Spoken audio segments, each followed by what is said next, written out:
if you look at some of the on storylines, whether you watch it through clips or you actually watch through the whole shows, it's there's not really a lot of story progression going on right now. If you look like at an episode of Monday Night Raw, like whether it's this past week or last week, especially in the month of August, the biggest problem that I have with Monday Night Raw right now is that with Rhea Ripley and the Judgment Day, it seems like a lot of recycled content. Regardless of how much they can draw in the crowd, it feels like a lot of the same.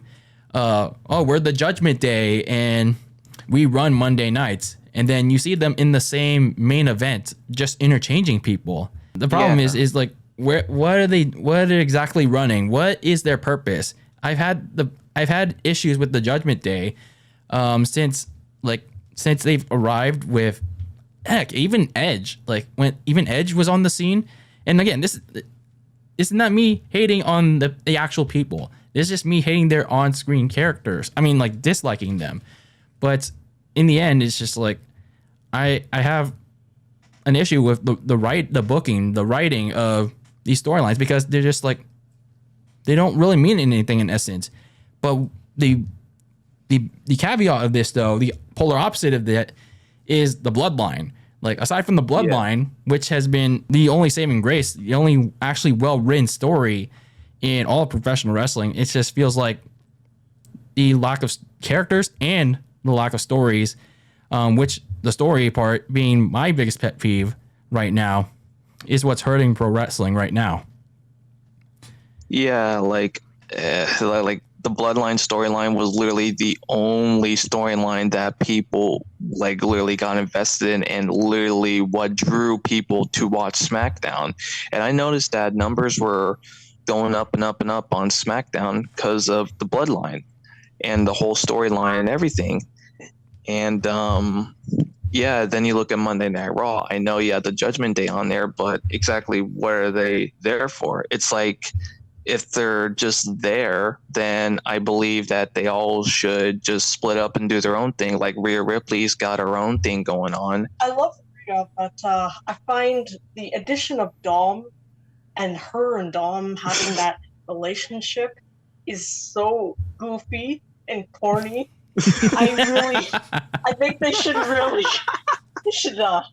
settle down. I was just lifting weights, so I'm sorry. I think it's really getting old. It's getting that gimmick is I wholeheartedly agree. Yeah, I just hope they stop this whole corny shtick with Dom and Rhea, and they just do their own thing. Because I know Dominic is North American champion, which I'm really happy for him, because I know he's only known as, Ray's son.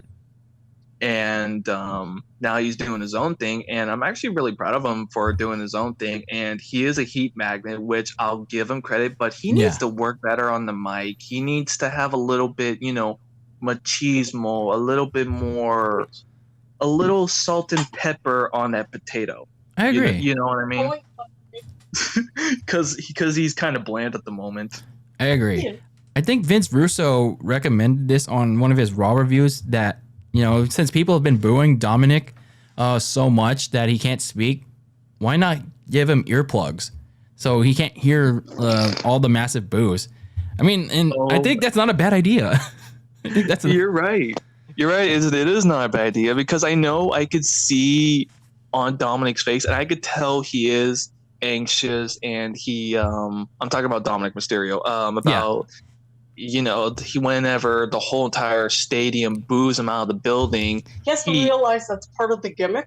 Yeah, and they know how it is. But yeah, maybe you should give him an anti-anxiety or something. I don't know if he's having a really hard time.